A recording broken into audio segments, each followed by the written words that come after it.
Hallelujah, Hallelujah. Sa ngalan ng Ama at ng Anak at ng Espiritu Santo. Amen. Banal na Diyos, dakila at makapangyarihang Ama, Diyos na may likha ng langit at lupa, ng lahat ng bagay na aming nakikita at di nakikita.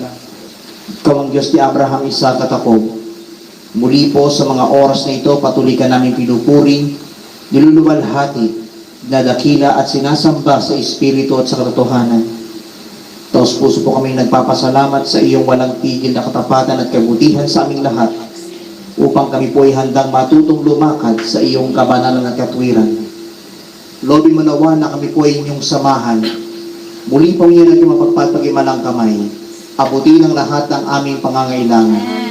Pagalingin ang mga may karamdaman at sakit sa ngalan ni Kristo Jesus. Iyong pinangin at nabibigatan inyong pag-aanit palakasin sa ngalan ni Kristo Jesus. At ang lahat ng kahilingang itataas inyong pagkaloob at tugunin sa ngalan ng aming Panginoon. Pagpalay mo po higit sa lahat ang mabuting balitang ating ihahatid upang ito'y mabigay sa amin ng liwanag sa lahat ng makikinig at makakarinig, na siya pong maging daluyan ng iyong mga tanda, himala, kababalaghan, kapangyarihan at walang tigil na biyaya at pagpapala. Ito po ang aming samot dalangin sa ngalan ng Ama at ng Anak at ng Espiritu Santo. Amen at Amen. Purihin ang Panginoon.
Let's take a reading for this week. It's taken from the Gospel of our Lord Jesus Christ according to St. Matthew, chapter 25, verses 14 to 30. Ebanghelyo ayon kay San Mateo, ika-25 kabanata, simula talatang 14 hanggang 30. At ganito po ang mababasa sa wikang Ingles. Jesus said, "Again, it will be like a man going on a journey who called his servants and entrusted his property to them. To one he gave 5 talents of money, to another 2 talents, and to another 1 talent. Then he went on his journey. The man who had received the 5 talents went at once and put his money to work and gained 5 more. So also the one with the 2 talents gained 2 more. But the man who had received the 1 talent went off, dug a hole in the ground, and hid his master's money. After a long time, the master of those servants returned and settled accounts with them. The man who had received the 5 talents brought the other 5. 'Master,' he said, 'you entrusted me with the 5 talents. See, I have gained 5 more.' His master replied, 'Well done, good and faithful servant. You have been faithful with a few things. I will put you in charge of many things. Come and share your master's happiness.' The man with the 2 talents also came. 'Master,' he said, 'you entrusted me with 2 talents. See, I have gained 2 more.' His master replied, 'Well done, good and faithful servant. You have been faithful with a few things. I will put you in charge of many things. Come and share your master's happiness.' Then the man who had received the 1 talent came. 'Master,' he said, 'I knew that you are a hard man, harvesting where you have not sown, and gathering where you have not scattered seed. So I was afraid and went out and hid your talent in the ground. See, here is what belongs to you.' His master replied, 'You wicked, lazy servant. So you knew that I harvest where I have not sown, and gathered where I have not scattered seed. Well then, you should have put my money on deposit with the bankers, so that when I return, I would have received it back with interest. Take the talent from him and give it to the one who has the 10 talents. For everyone who has will be given more, and he will have an abundance. Whoever does not have, even what he has, will be taken from him, and thrown that worthless servant outside into the darkness, where there will be weeping and gnashing of teeth." Palakpakan po natin ang buhay ng Diyos. Wika ng Panginoong Hesus, ang paghahari ng Diyos ay maitutulad dito. May isang taong maglalakbay, kaya tinawag niya ang kanyang mga alipin at ipinagkatiwala niya ang kanyang ari-arian. Binigyan niya ng salapi ang bawat isa ayon sa kanya-kanyang kakayahan. Binigyan niya ang isa ng 5,000, ang isa na may 2,000, at ang isa pa'y 1,000. Pagkatapos, siya'y umalis. Bumayo agad ang tumanggap ng 5,000 at ipinangalakal yun, at nagtubo siya ng 5,000. Naman, ang tumanggap ng 2,000 ay nagtubo ng 2,000 Ngunit ang tumanggap ng 1,000 ay bumukay sa lupa at itinago ang salapi ng kanyang Panginoon. Pagkaraan ng mahabang panahon, bumalik ang Panginoon ng mga alipin iyon at pinapagsulit sila. Lumapit ang tumanggap ng 5,000. Wika niya, Panginoon, heto po ang 5,000 na bigay ninyo sa akin. Heto pa po ang 5,000 na tinubo ko. Sinabi sa kanya ng Panginoon, magaling, tapat at mabuting alipin, yamang naging tapat ka. Sa kaunting halaga, pamamahalain kita sa mahalaking halaga. Makihati ka sa aking kagalakan. Lumapit din ang tumanggap ng 2,000 at ang sabi, Panginoon, heto po ang ibinigay ninyong 2,000. Heto naman po ang 2,000 tinubo ko. Sinabi ng kanyang Panginoon, magaling, tapat at mabuting alipin. Naging tapat ka sa kaunting halaga, kaya pamamahalain kita sa malaking halaga. Makihati ka sa aking kagalakan. At lumapit naman ang tumanggap ng 1,000. Alam ko pong kayo'y mahigpit, aniya. Gumagapas kayo sa hindi ninyo tinamnan at nag-aani sa hindi ninyo hinasikan. Natakot po ko, kaya ibinaon ko sa lupa ang inyong salapi. Heto na po ang 1,000 ninyo. Masama at tamad na alipin. Tugon ng kanyang Panginoon. Alam mo palang gumagapas ako sa hindi ko tinamnan at nag-aani sa hindi ko hinasikan. Bakit hindi mo yan inilagak sa bangko? Di sana'y may nakawaha akong tubo ngayon. Kunin ninyo sa kanya ang 1,000 at ibigay sa may 10,000. Sapagkat ang mayroon ay bibigyan pa at mananagana. Ngunit ang wala, kahit ang kakaunting nasa kanya, ay kukunin pa. Itapon ninyo sa kadiliman sa labas ang aliping walang kabuluhan. Dooy mananangis siya at magngangalit ang kanyang ngipin. Brothers and sisters, ito po ang mabuting balita para sa ating lahat, buhat sa Panginoon. Palakpakan po natin ang malakas ang Panginoon. At maaari na pong maupo sa napakagandang presensya ng buhay na Diyos. So isang pinagpalang hapon po sa inyo lahat. At sa lahat ng nakatunghay sa digital platforms na ito, saan man dako kayo nandoroon, ano man ang pinagkakabalahan sa mga oras na ito, lagi po ninyong tatandaan, may magandang bagay ang darating at naghihintay sa inyong lahat. Yung palakpak nyo sa Panginoon para napupundi na. Ang ulo ng makalangit na balita na ibabahagi ko sa inyo ay good and faithful servant. Tapat at mabuting alipin. In verse 21 and verse 23 of Matthew chapter 25,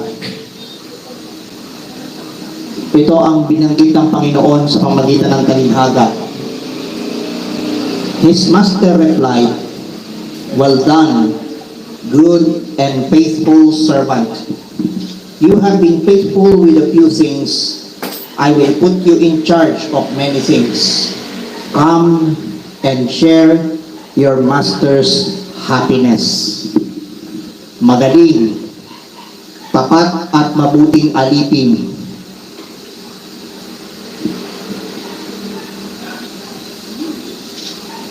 Yamang naging tapat ka sa kaunting halaga, pamamahalain kita sa malaking halaga. Makihati ka sa aking kagalakan. Sabi ng Panginoon sa ating natunghayang Ebanghelyo. So, isinaysay ng Ebanghelyong ating pong natunghayan ito pong tinatawag na talinhaga tungkol sa mga aliping pinagkatiwalaan ng salapi o tinatawag na the parable of the talents. Yung pong isang lalaking maglalakbay, bago siya umalis, pinatawag niya ang tatlong alipin o pinagkatiwala. Ang isa tumanggap ng 5,000, ang isa ay tumanggap ng 2,000, at ang isa ay tumanggap ng 1,000. Bawat isa ay tinanggap ayon sa kanilang kakayahan. Kaya pagkatanggap, umalis ang manlalakbay. So yung tumanggap ng 5,000, ipinangalakal at nagtubo pa ng 5,000. Ganon din ang nangyari sa tumanggap ng 2,000. Subalit ang problema, yung pong tumanggap ng 1,000, sa halip na ipangalakal, anong nangyari? Dinala doon sa hindi makita. Anong ginawa niya? Gumawa ng hukay, ibinaon ang 1,000 salapi. Bakit? Sapagkat sabi ng kanyang Panginoon doon sa tumanggap ng 1,000, masama at tamad na alipin. Pero yung dalawang tumanggap ng salapi na nagtubo, anong ginawa? Ang response doon sa tumanggap ng 5,000 at 2,000, magaling, tapat, at mabuting alipin. Naging tapat ka sa kaunting halaga, kaya't pamamahalain na kita sa malaking halaga. Makihati ka sa aking kagalakan. Purihin natin ang Panginoon. Purihin si Jesus. Ang password na ibig ko pong ibahagi sa inyong lahat is the 3 G's of good and faithful servant.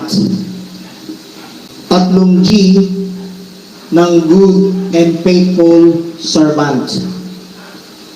The first G of good and faithful servant stands for goodness. Goodness. Saan ko hinango ang salitang goodness? It's found in Psalm chapter 145 verse 7. They will celebrate your abundant goodness and joyfully sing of your righteousness. Kaya't ipagdiwang ng mga anak ng buhay na Diyos ang kanyang masaganang kabutihan at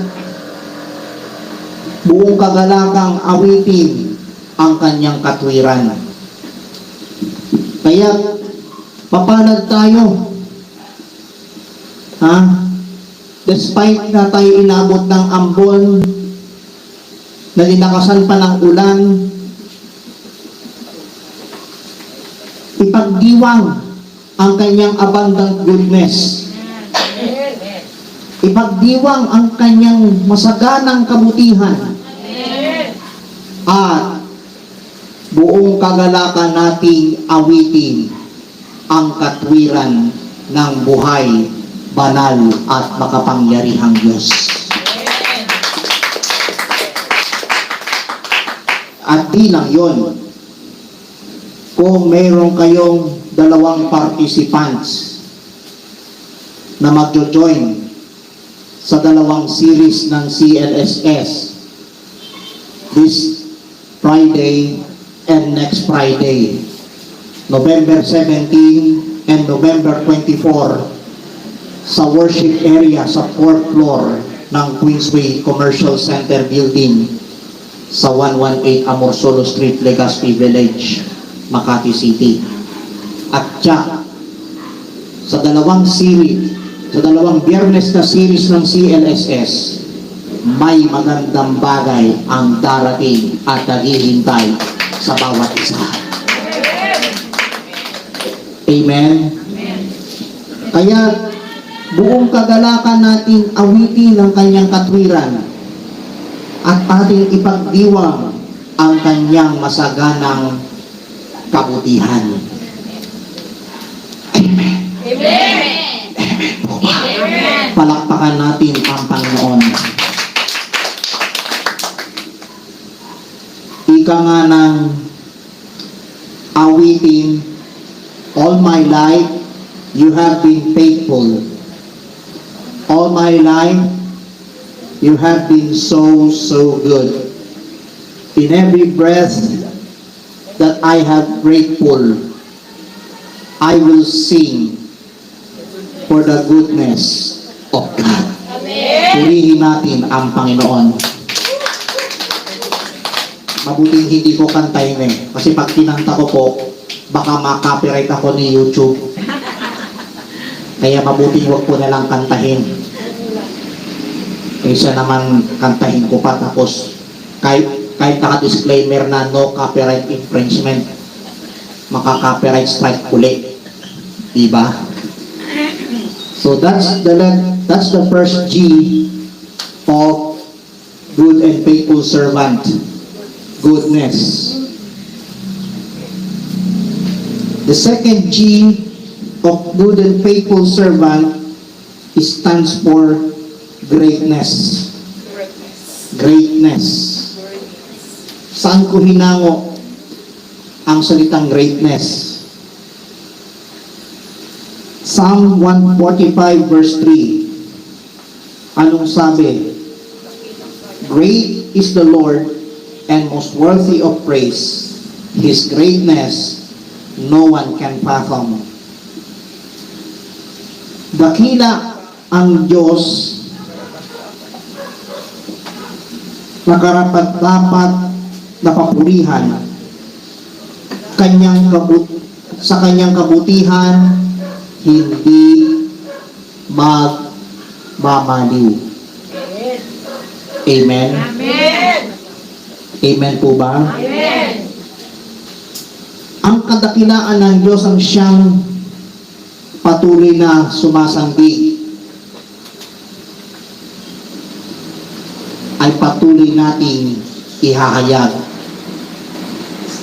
kapag tayo umawit ng kadakilaan ng Diyos na hari. While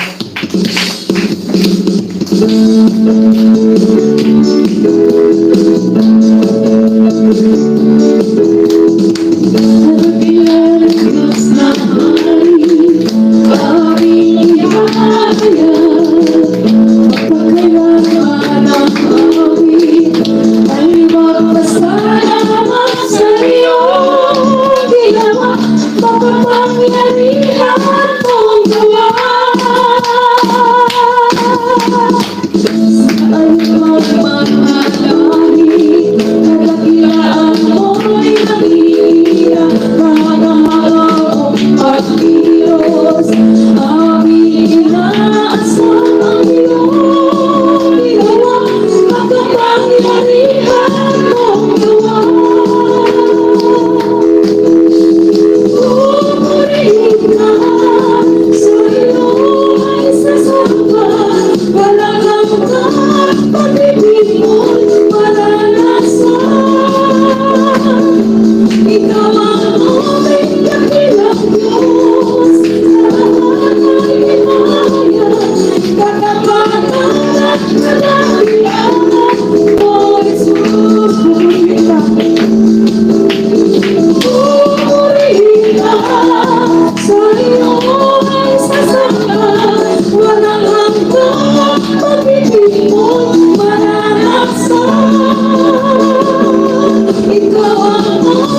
tandaan po natin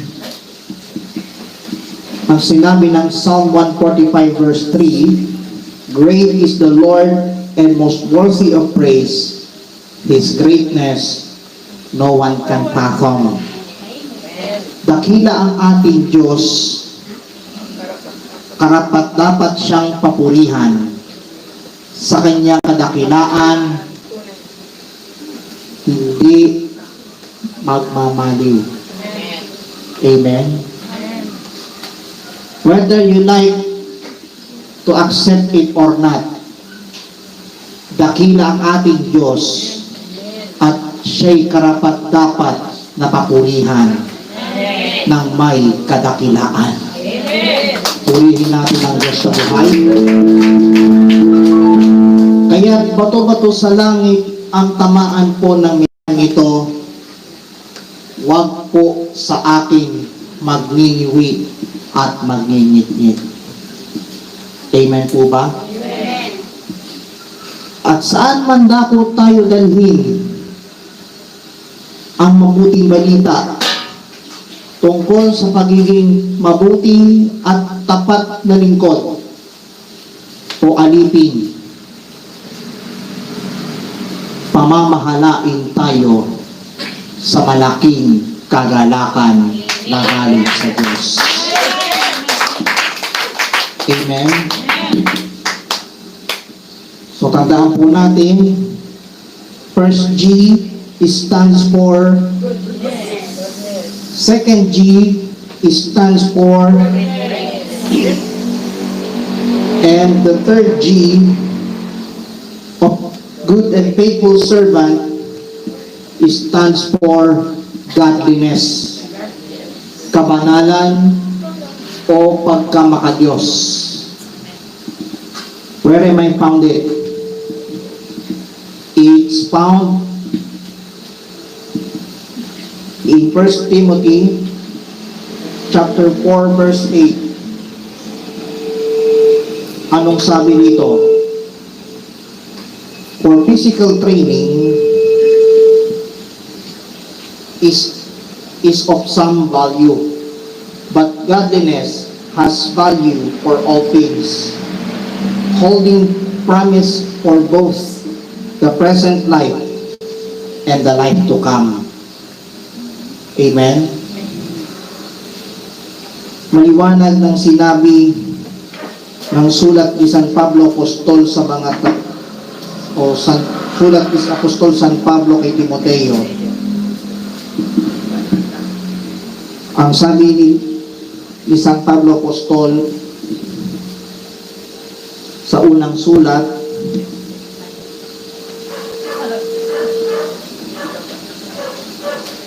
may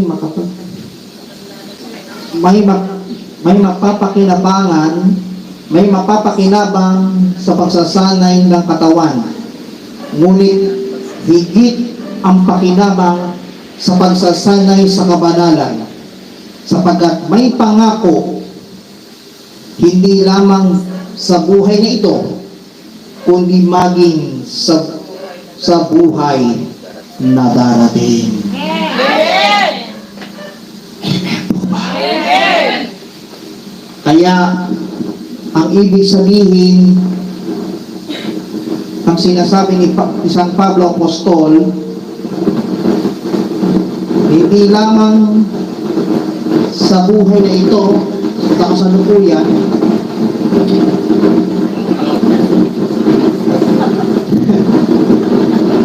alam itong mikropono na pilihan.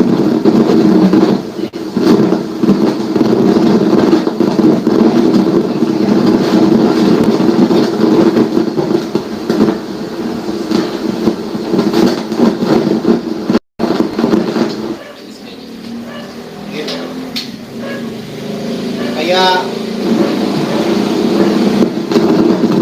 hindi lang sa buhay na ito, sa kasalukuyan, kundi sa buhay pang darating. Amen. In other words, darating tayo sa walang hanggang buhay.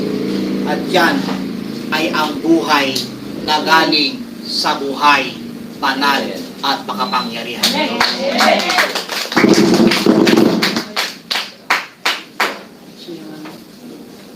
Saint Paul the Apostle said in 1 Timothy chapter 6, verse 6 and 7, "But godliness with contentment is great gain.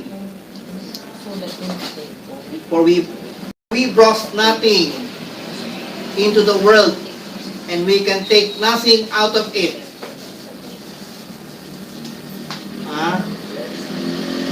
Ang pangaliwanag na sinabi ni San Pablo, kung sa bagay, malaki nga ang mapapakinabangan sa relihiyon kung ang tao ay marunong masiyahan.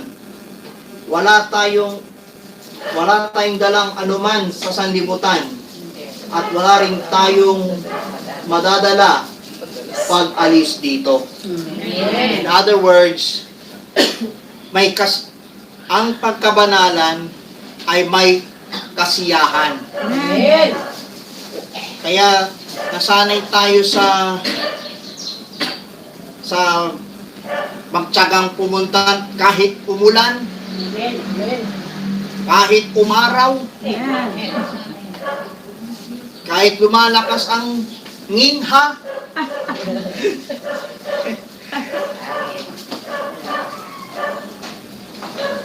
Masiyahan tayo. Amen. Masanay tayong masiyahan Amen. sa kabanalan. Amen. Sa kanyang kabanalan, tayo'y magiging mabuti at tapat na alipin. Amen. Purihin ang Panginoon. Purihin ang Diyos. So tandaan po natin ang 3 G ng salitang good and faithful servant. First G stands for Goodness. Second G stands for, Greatness. and the third G stands for, related sa salitang godliness. Di ba ang kasabihan, cleanliness is next to godliness? Ang problema sa atin, paggising pa lang natin sa umaga, hindi man lang nililinis, hindi lamang sa loob ng tahanan, kundi pati sa labas. Para maging malinis ang kapaligiran. Amen? Amen. Paano natin ma-exercise ang cleanliness is next to godliness? Kung ang maiiwan ay dumi ng mga pets. Amen? Kaya, matutunan natin na ang kalinisan ay kasunod sa kabanalan o sa pagiging makadiyos. Amen. Purihin natin ang buhay ng Diyos. Purihin ang ating Panginoon. And the bottom line of this message, inanyayan ko po kayong tumayo.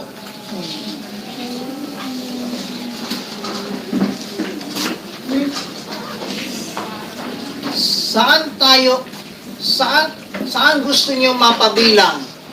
Sa masama at tamad na alipin? O sa tapat at mabuting alipin? Sa tapat at mabuting alipin.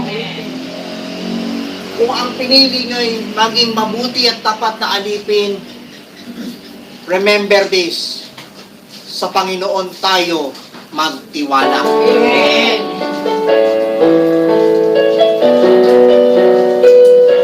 Taas ang inyong kamay.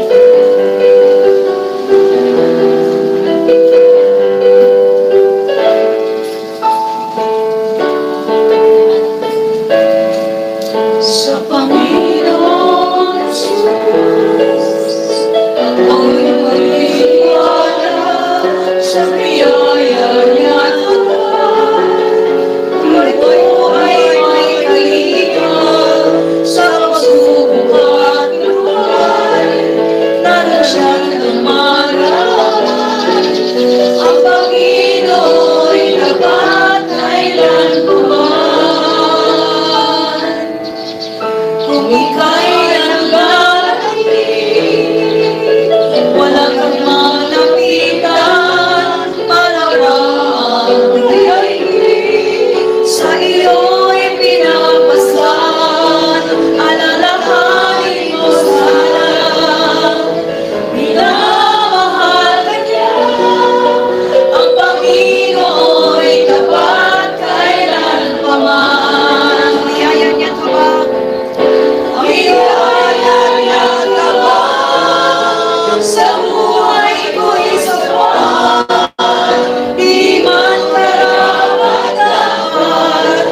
namin ay tanging sapat.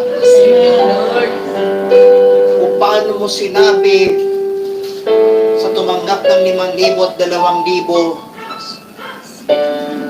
na magaling, tapat, at mabuting alipin. Yamang naging tapat kami sa kaunting halaga. Pamamahalain mo kami sa malaking halaga. Kami makikihati sa iyong kagalakan. Ito ang mensahe ng good and faithful servant. Goodness, greatness, and godliness. Salamat po sa mensaheng ito, Panginoon. Naway magsilbing aral ang mensaheng ito sa 3 G ng good and faithful servant. Pagpalain mo po ang lahat ng nandirito sa tahanan ito dito sa Quirino Extension South Signal Village. Pagpalain mo rin po ang mga nagtaguyod ng gawain sa dakong ito, simula sa coordinator hanggang sa pinakamababang lingkod, kasama ang mga awit at manunugtog. At ang mga nagsusuporta sa dakong ito, O Diyos, sila pong lahat ay patuloy mong pagpalain, sundan ang inyong mga tanda, himala, kababalaghan, kapangyarihan at walang tigil na biyaya at pagpapala. Patuloy mo rin pagpalain ng lahat, maging ang mga nag-comment at nag-like sa digital platforms, sa Kapahayagan TV. Patuloy mong pagpalain ng bawat isa. Sundan mo po ng iyong mga tanda, himala, kababalaghan, kapangyarihan, at walang tigil na biyaya at pagpapala. Amen. Sa ngalan ni Jesus. Amen. Lord. Taas ang inyong mga daladalahan, kasama ang mga kahilingan at handog, at iba pang nais, mabuti, abasbasan ng buhay, banal at makapangyarihang Diyos. At tayo po'y manalangin na may kababaang loob. O Diyos na makapangyarihan, narito po at basbasan ang mga hawak ng aming mga kamay, ang mga handbags, wallets, Biblia, tubig, langis, asin, panyo, at iba pang mga hawak na aming tinataas. Gamitin mo po bilang mga sangka upang ang sino makahipo ay sundan ng iyong mga tanda, himala, kababalaghan, kapangyarihan at walang tigil na biyaya at pagpapala. Maging ang kanilang mga prayer requests na nakasulat sa puting papel, ang kanilang mga kahilingan, inaangkin po namin na lahat ay answered prayer. Basbasan ang kanilang mga alit handog, ibalik sa kanila ng husong takal, siksik, liglig at umaapaw. At sa aming pansamantalang pag-iwahiwalay, taglay namin ang ibayong lakas at ibayong sigla na galing sa iyo, O Diyos. Maraming salamat po. Ito po ang aming samot dalangin kaysa ng panalangin ng aming Inang Birhen si Maria at ng lahat ng mga anghel at mga banal sa langit, sa pangalan ng iyong bugtong na anak, ang aming Panginoong tagapagligtas, Panginoong Kristo, na nabubuhay at naghaharing kasama mo at ng Espiritu Santo, isang Diyos magpasawalang hanggan, ang lahat ay magsabi ng Amen. Amen. Pakibaba ang inyong mga hawak kamay, pakibaba ang inyong mga hawak, itaas ang inyong kamay na walang hawak, at malayang nagpupuri sa buhay ng kanyang Diyos. Taas mo ng kamay. Bago po ako magtapon ng masaganang pagpapala, sa kalagitan ng aking paghahayag ng mensahe ng galing, tila parang bumubulong ang diablo at sinabi, pupulugin ko nga yung tunog ng mikropono para hindi makapag-concentrate sa pag-preach. Ang sabi ng Panginoon, ituloy mo lang kahit walang mikropono, maghayag ka. Hayag mo kung paano maging tapat at mabuting alipin. Taas ang kamay. Isisigaw nyo 3 ulit. I am good and faithful servant. I am good and faithful servant. I am good and faithful servant. I am good and faithful servant. I am good and faithful servant. And may the Lord God bless us all, now and forever. In the name of the Father, and of the Son, and of the Holy Spirit. Amen. Amen.